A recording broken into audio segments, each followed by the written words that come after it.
A $600 bottle of wine cannot unblock an airway. The sommelier at Maison Aurel had poured 3 glasses of it for Clifford Brandt, CEO of Brandt Capital, the man who had restructured half the pension funds in Ontario. Before anyone in the room noticed that his face had gone the color of a bruise, Simone Audet noticed first. She always noticed things before anyone else did. It was, in a strange way, the only thing left over from 4 years of biochemistry at the University of Ottawa, this habit of watching, cataloguing, reading bodies the way other people read faces. She had been carrying a tray of amuse-bouches toward table 7 when she caught the particular stiffness in Brandt's shoulders. Not the stiffness of a man uncomfortable in his chair, the stiffness of a man whose throat had just decided to stop cooperating. She knew that stiffness intimately. Her younger sister, Camille, had been born with a tracheal abnormality so rare that the pediatric team at CHIO had published a paper about her. Since Camille was 3 years old, she had been prone to sudden, catastrophic laryngospasms, moments where the muscles of the throat would seize without warning, slamming shut like a vault door, locking oxygen out of the body as efficiently as a fist. Simone had spent 11 years learning to read the early signs before Camille's oxygen monitor even had time to sound its alarm. The slight, involuntary arch in the upper spine, the way the fingers spread outward, reaching, as if the body was trying to make itself bigger to pull in air from somewhere, anywhere. The skin around the mouth taking on that particular pale grey shade that had nothing to do with complexion and everything to do with oxygen debt.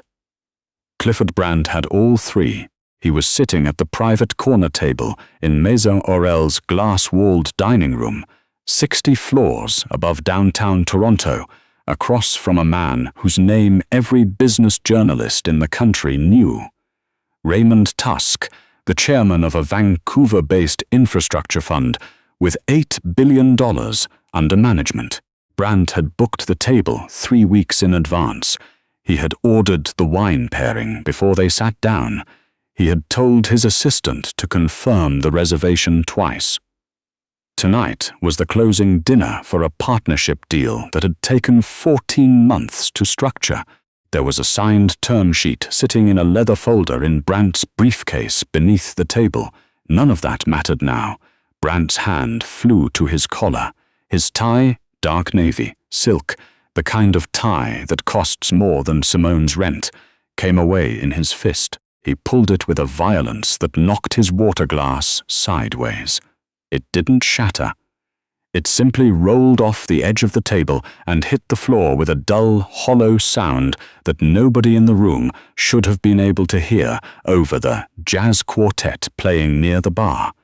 But the room heard it, because the room had gone quiet. Dr. Francis Obi had been sitting 4 tables away, working through a lamb chop alone, the way he always did on the one Friday night per month he allowed himself to come here. Brandt's private physician, retained for an annual fee that Dr. Obi had once described, with no trace of irony, as being commensurate with his expertise, leapt up from his chair. He moved quickly for a man of 60, but quickly was not the same as decisively, and Simone could see, even from across the room, that his hands were already shaking as he snapped open the clasps of his medical kit. She set her tray down on an empty chair. She didn't decide to. Her body made the decision before her conscious mind had finished processing what was happening. 11 years of watching Camille turn blue had bypassed the part of her brain that required deliberation. Brandt had slid sideways in his chair. Raymond Tusk was standing now, backing away from the table, with his palms raised, the look on his face, the look of a man who has encountered something that no amount of money or influence has prepared him for. 2 servers near the hostess stand had stopped moving entirely. The jazz quartet was still playing, because nobody had told them to stop, and the incongruity of that, the bright, clean notes of a trumpet floating over a man suffocating on the floor of a five-star restaurant was the most surreal detail of the entire night. Brandt had slipped off the chair completely now. He was on his knees on the thick, dark carpeting, one hand pressed to his sternum, the other gripping the tablecloth. The crystal and silverware shifted. Nothing fell. Dr. Audet was at his side, already uncapping a syringe. Simone crossed the room in 7 steps. "Don't give him that," she said. Her voice came out flat and certain, stripped of the careful, neutral warmth she used with guests. It was the voice she used when Camille's monitor went off at 2 in the morning and there was no one else in the apartment. Dr. Audet looked up at her. He was a large man with a broad, handsome face, and right now that face was cycling through disbelief, irritation, and something that looked uncomfortably like relief that someone else had walked into the room. "Excuse me, that's a benzodiazepine." She read the label in the 2 seconds she had.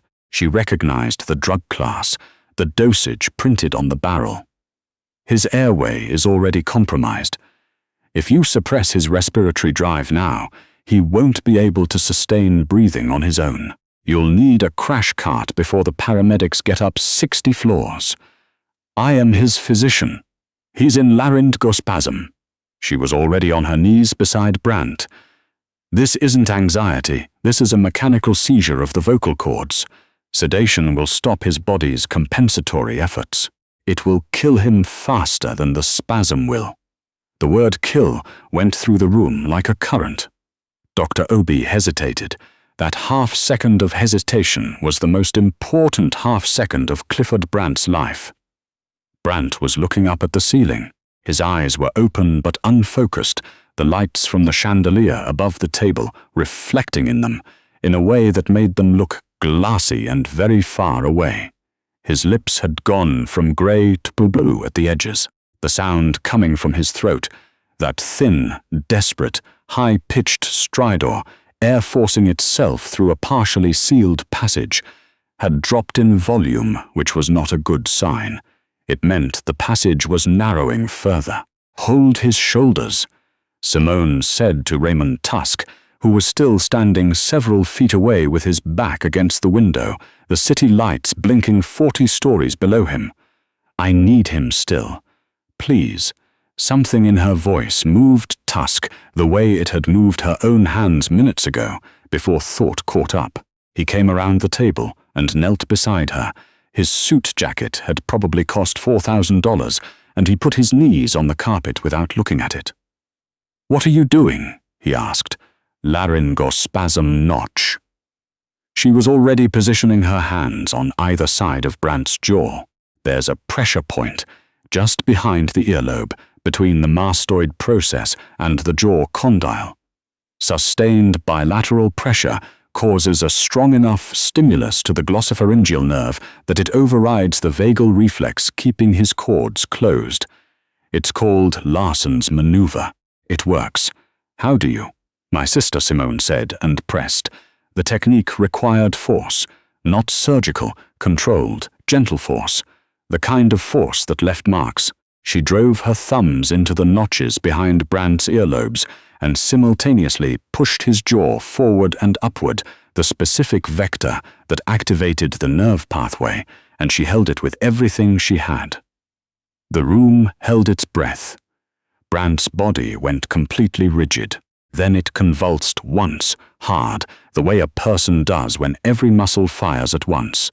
Then Clifford Brandt, worth, according to the most recent estimate in the Globe and Mail, somewhere north of $900 million, took a breath. It was an ugly breath. It tore out of him like something being ripped from deep in his chest, a wet, violent, gasping sound that filled the silent dining room and made 2 of the servers flinch. Then another, then another. The blue at the edges of his mouth retreated. Simone released the pressure and sat back on her heels, and her own hands were shaking now, finally, now that it was over. Brandt lay on the carpet and breathed. He looked at her. His eyes had come back from wherever they'd gone. "Who?" he rasped. "Are you?" Simone looked down at the black and white uniform she had been wearing for 3 years, the apron, the small silver name tag that said Simone in the restaurant's looping script. "I'm your server," she said.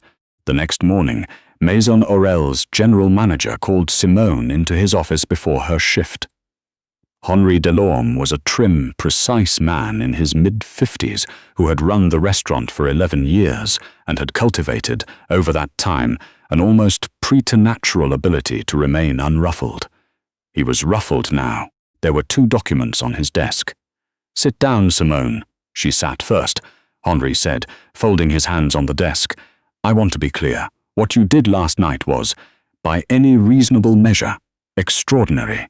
You saved a man's life." He paused. "Second, and I'm sorry for the order in which I'm saying this, but what you did last night was also a direct violation of Maison Aurel's conduct policy. Section 12. Staff are strictly prohibited from making physical contact with guests under any circumstances." Simone looked at him. He was dying. "Henri, I know." He did not look happy about what he was about to say. "Mr. Brandt's legal team contacted us at 8 o'clock this morning. They expressed their appreciation for the restaurant's role in facilitating emergency response. They also requested, very strongly, that the incident remain undisclosed, given the sensitive nature of Mr. Brandt's health status and the business implications of last night's meeting." Henri slid one of the documents across the desk. "This is a non-disclosure agreement. It restricts you from discussing the events of last evening with anyone outside these walls. Media, family, social media, personal communications. In exchange, you'd receive a severance package." Simone looked at the document, then at the check attached to it. $30,000. She thought about the number and what it meant. She thought about the second letter from Chio that had arrived on Tuesday, the one outlining the cost of Camille's upcoming surgical consult and the specialist fees that the provincial plan would not cover. She thought about the number 47,000, which was what they owed the hospital from the last hospitalization, and the payment plan they were on, and what 30,000 would do to that debt. It would help. It would genuinely, materially help. And it was nowhere near enough. The surgery Camille needed, a tracheal reconstruction procedure performed by a team at Sick Kids that only 3 surgeons in the country were qualified to do, required a deposit of $220,000 to book the operating room. That was before anesthesia, before post-surgical care, before any of the 6 follow-up procedures the team had told them to anticipate. $30,000 was not a solution. It was a delay, and then she remembered what Clifford Brandt had said, lying on the carpet in his $5,000 suit, his hand shaking as he pointed at the useless doctor crouched over him with a syringe. She had heard it through the noise of the room, through the blood pounding in her own ears. He had said it clearly, in the flat, unironic tone of a man who had made offers in conference rooms for 30 years. $1 million to anyone who fixes this. I'm not joking. He'd said it twice. She pushed the check back across the desk. Henri stared at her. "Simone, he made a public promise," she said. 14 people in that room heard him say it. "I intend to collect it for my sister's surgery." Henri looked at her for a long moment. Then he exhaled through his nose. "His lawyers will make your life very difficult." "My life is already difficult, Henri." She stood up. "I'll turn in my apron at the end of the week." The press, Brandt's legal team discovered almost immediately, was not going to be helpful. The incident at Maison Aurel had been filmed. Not by a journalist, not by a bystander, but by the assistant of Raymond Tusk, who had been sitting near the bar waiting for the dinner to end, and who had instinctively raised her phone when the sounds from the private dining room changed. The footage was 14 seconds long. It showed Brandt on the floor, blue around the mouth, and a young woman in a server's uniform kneeling over him with surgical authority, pressing her thumbs behind his ears while his physician stood back and watched. Tusk's assistant had not posted it, but she had sent it to 3 people, and one of those people had posted it to a financial industry forum where 17,000 people spent their days tracking the health and stability of major capital players. By the time Brandt's legal team had drafted the letter to Simone, the video had been picked up by BNN Bloomberg and the CBC Business Desk. The headline that spread fastest, the one that the algorithm seemed to love, read, "Brandt Capital CEO. Health crisis raises questions about leadership stability." By noon, Brandt Capital's share price had dropped 11%. By 2 o'clock, 3 institutional investors had called requesting emergency briefings. By 4, Raymond Tusk's office had issued a statement saying the infrastructure fund was pausing discussions with Brandt Capital pending a review of material disclosures. Clifford Brandt sat in his Yorkville office, 62 floors above the street, and watched 11% of his company's value dissolve in real time on the screen behind his desk. His head of communications, a woman named Patrice, who had spent 20 years handling crises and had never once visibly panicked, was visibly panicking. "We need you in front of cameras," Patrice said, pacing the length of the boardroom. "We need a statement today. We say it was an isolated incident. We say you're in excellent health. We say, there's a 14-second video of me the color of an eggplant," Brandt said, without inflection, lying on the floor of a restaurant while my doctor watched a waitress save my life. He looked at his communications director. "What exactly are we saying?" His lead counsel, a man named Stewart, who charged $900 an hour and billed accordingly, sat at the end of the boardroom table with a tablet in front of him. The server, Simone Audet, 29, former biochemistry student at Ottawa, left school 4 years ago to care for a sibling with a medical condition, has declined the NDA. She is claiming the $1 million offer you made during the incident constitutes an enforceable oral contract. Brandt looked at him. "Does it?" Stewart hesitated in the way that $900 lawyers hesitate when the answer is complicated. An oral contract made under duress and potential cognitive impairment has limited enforceability. However, there were 14 witnesses, at least 4 of them are independent of your organization. If she pursues this through the courts, the optics— He stopped. Rephrased. The optics of Clifford Brandt, worth $900 million, refusing to pay a waitress the $1 million he offered while she saved his life, after firing her for doing so, would be catastrophic, Patrice said flatly. "I was going to say challenging, catastrophic," she said again. Dr. Obi, who had been sitting very quietly in the corner of the boardroom since 9 that morning, cleared his throat. It was the sound of a man preparing a defense. "I want to be clear that my assessment at the time—" "Sit down, Francis." Brandt didn't raise his voice. "We will discuss your assessment separately." There was a knock at the boardroom door. Brandt's executive assistant opened it just enough to lean through. "Sir, she's here." "Who is?" "Mrs. Audet." A pause. She came through the service entrance. She said she knew the loading dock access codes from a catering event she worked here last year. The silence in the room had a particular texture to it. Brandt looked at his lawyer, then his communications director, then the empty chair where Dr. Obi had been sitting, because the physician had somehow quietly moved himself 6 inches closer to the door.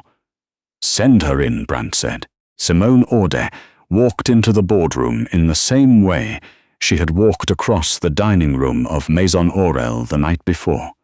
Without hesitation, without announcement, moving at the pace of someone who had already decided what she was going to do and was simply executing it. She was wearing a dark green jacket and her hair was down. She was carrying a manila envelope and a USB drive. She looked, Brandt thought, considerably more composed than anyone else in the room. Mr. Brandt. She set the envelope on the glass table. I'm not here to negotiate the NDA.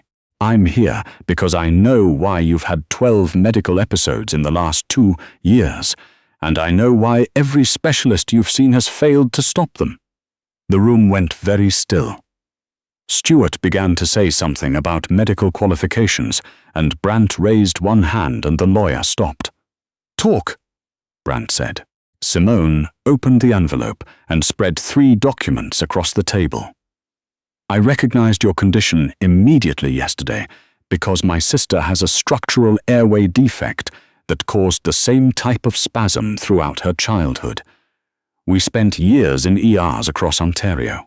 During that time, I became very familiar with the medications used to manage airway disorders and the interactions between them. She looked directly at Dr. Audet. Your physician has been managing your blood pressure with a high-dose ACE inhibitor. He's also prescribed a daily low-dose benzodiazepine for what he's been calling executive stress disorder. She paused. I found both drug names on the vials that fell out of his bag last night when he dropped it. She placed one of the documents in front of Brandt. It was a printed page from a pharmacology database, annotated in blue ink in the margins. In a small subset of patients with specific autonomic nervous system profiles, often people who've experienced cervical trauma, that combination of drugs causes what's described in the literature as paradoxical vocal cord dysfunction. The ACE inhibitor triggers a chronic low-level cough reflex. The benzodiazepine suppresses the body's ability to override it. Together, in your neurological profile, they don't prevent spasms, they cause them. The silence had a different quality now. Brandt looked at the page. He looked at the annotations. He looked at the date printed at the top of the database entry. It was a paper published in a Canadian pharmacology journal 3 years ago. And he thought about the car accident he'd had on the 401, the minor rear-end collision, the whiplash that his GP at the time had described as unremarkable. He thought about how Dr. Audet had come on board 6 months after that accident, bringing with him the new prescription protocol, the one that was supposed to manage the increasing stress of Brandt Capital's expansion phase. He thought about the fact that the attacks had started 8 months after he began the medication. He turned his head and looked at Francis Audet.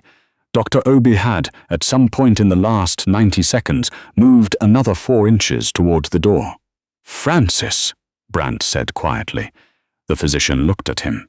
On his face was an expression that was not quite guilt and not quite fear, and was somehow, in its precise ambiguity, worse than either. "You never ran a drug interaction screen," Brandt said. "It wasn't a question. The protocol was standard.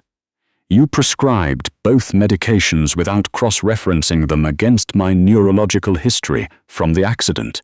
Still not a question. You have been paid $325,000 per year for 2 years to manage a condition that you may have created. And yesterday you watched me lose consciousness on a restaurant floor while you stood over me with a drug that would have finished the job." Dr. Audet said nothing. There was nothing to say. The expression on his face said it for him. "Stewart," Brandt said. His lawyer looked up from the documents spread across the table, which he had been reading with increasing speed and increasing color rising in his face. "Contact the College of Physicians and Surgeons of Ontario. Notify them that I will be submitting a formal complaint regarding Dr. Audet's prescribing practices and will be making my full medical file available for their review." Brandt paused. "Also contact the Malpractice Division. We'll be filing a civil claim." He looked at the physician. "You are relieved of your position. You will leave your access card and your company devices with Patrice on your way out." If you attempt to contact me or discuss my medical history with anyone before the review process is complete, you will find that Stuart is considerably less pleasant to deal with than I am." Dr.